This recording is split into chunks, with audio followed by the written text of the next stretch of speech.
کیونکہ پاکی ناپاکی میں ہمارا اتنا دھیان نہیں ہوتا، اس لیے پھر ہمیں نبی علیہ السلام کی زیارت نہیں ہوتی۔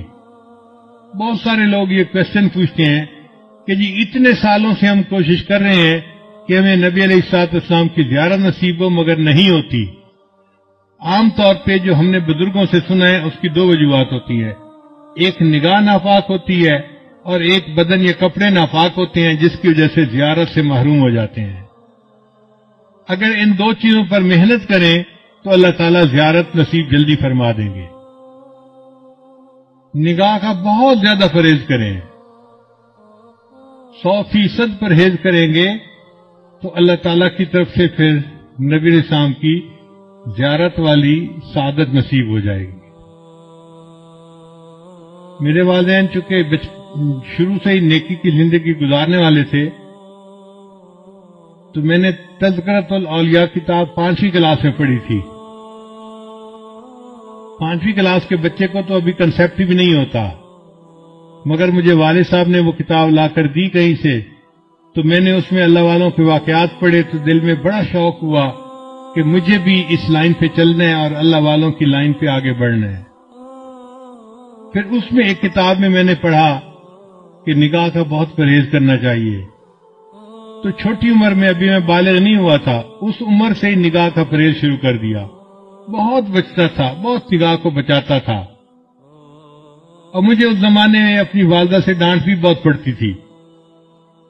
ہر دوسرے تیسرے دن کوئی محلے کی آنٹی آتی اور میری والدہ کو کہتی، تیرا بیٹا جا رہا تھا، اسے تو ہمیں سلام بھی نہیں کیا، یہ تو ہمیں اپنی خالہ ہی نہیں سمجھتا۔ اور امی مجھے بلا لیتی تھی، بیٹا تو نے اپنی خالہ کو سلام کیوں نہیں کیا؟ یہ تو میری کلاس فیلو تھی، یہ تو میری سہیلی تھی، ہم بچپن کی دوست ہیں، تم سلام تو کرتے۔ اور مجھے پتہ بھی نہیں ہوتا تھا کہ یہ آنٹی کہاں گزری تھی اور کہاں اس کو سلام کرنا تھا۔ تو میں آگے سے ایک بار کہتا تھا، امی آنٹی سے یہ پوچھو کیا میں نے اس کی طرف دیکھا تھا؟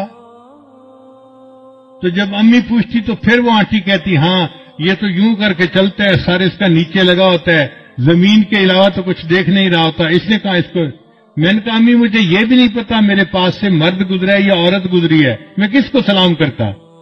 تب جا کے میری جان چھوٹتی تھی۔ لیکن اندر اندر مجھے بہت غصہ آتا تھا ان آنٹیوں پہ، سارا محلہ خالہ بنا ہوا ہے، سارا محلہ آنٹی بنا ہوا ہے، اور بس ان کو سلام ہی کرو چلتے ہوئے۔ لیکن نگاہ کی اتنی حفاظت کا بہت فائدہ ہوا۔ مجھے آتے جاتے جوتوں کی آواز سے پتہ چلتا تھا کہ قریب سے کون گزر رہا ہے۔ عام طور پہ مردوں کی جوتوں کی آواز اور ہوتی ہے اور عورتوں کے جوتوں کی آواز ڈیفرنٹ ہوتی ہے، اس سے اندازہ ہو جاتا تھا کہ قریب سے گزرا کون ہے، ورنہ کپڑا بھی نہیں دیکھتے تھے کہ قریب گزرنے والا کون تھا۔ اتنی نظر کی حفاظت کرنی ہوتی تھی۔ اس پر اللہ رب العزت نے پھر جو مہربانیاں کی وہ اب کیا بتائیں آپ کو۔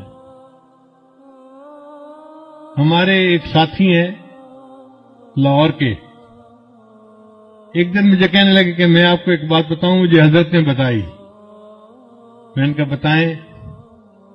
کہنے لگے کہ حضرت نے مجھے بتایا کہ دیکھو اس وقت آپ کسی مسجد میں کھڑے تھے، آپ کی طرف اشارہ کر کے حضرت نے کہا کہ اس بچے کو اس وقت 100 سے زیادہ مرتبہ نبی علیہ السلام کی زیارت ہو چکی ہے۔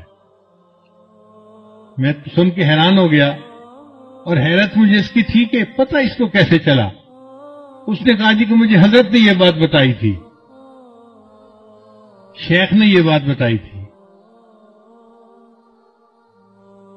تو نگاہ کی حفاظت کا پھر یہ فائدہ ہوا کہ اللہ تعالیٰ نے 30 سال کی عمر سے پہلے 100 سے زیادہ مرتبہ نبی السلام کی زیارت نصیب فرما دی۔